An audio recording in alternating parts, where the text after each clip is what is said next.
A wannan bidiyon zan nuna ma yadda zaka yi ɗauki hoto a status na WhatsApp naka ba tare da wani application ba ko kuma GB WhatsApp da zai jawo ma ayi banning naka daga yin WhatsApp ɗin gaba ɗaya. Baka buƙatan kowane application, abinda kake buƙata kawai shine ka buɗe status na mutum. Da zaran ka buɗe status nashi ya gama loading, zan nuna muku yadda za ku yanzu wannan kamar yadda kuke gani wannan status ɗin yayi loading. Kun gani ku rinƙa lura da hotunan mai kyau, ku rinƙa lura da su, da hoto da bidiyo duk za ka yi downloading, babu ruwanka da wani application.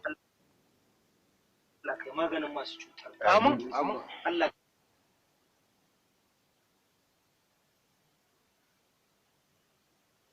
Kun ga wannan hoton dai misali wannan hoto shi ya buɗu gaba ɗaya. To hoton shi already da ya buɗu ne ya riga da ya yi saving akan wayanka, sai dai baka san a ina yake ba. To abinda zan nuna maka kai shine kawai ka garzaya zuwa file manager ka. Kana zuwa file manager sai ka shiga folder WhatsApp naka. In ka shiga folder WhatsApp naka, wato wannan folder kenan, sai ka shiga zuwa media. Kana zuwa media sai ka danna wannan ɗigo guda ukun ɗin da yake gefen hannun dama a sama, sannan ka danna show hidden file. Zai nuna ma duk wani folder da suke ɓoye, shine ma'anan shi kenan. To da zaran ka danna za ka kalla ya status ya fito kamar yadda kuke gani, wannan kenan, wato wannan kenan wanda muka yi makin nashi. Da zaran ka buɗe shi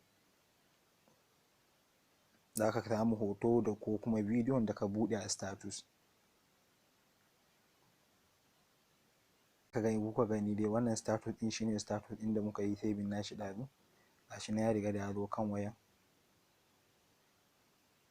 Ka gani duk sauran hotunan da ka gani ko kuma wani abu status ne na mutane wanda ka riga da ka buɗe da daɗewa da jumawa ba tare da ka san cewa sun yi saving akan wayanka ba.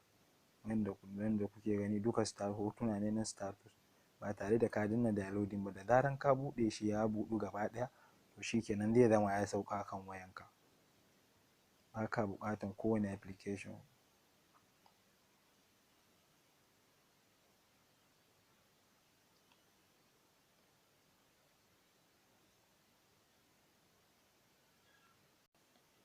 Yau ba tare da ɓata lokaci ba, in Allah ya yarda zan nuna muku yadda za ku sai MB 1000 a naira 200 a layukan Etisalat da MTN da kuma Zen maimakon naira 1000.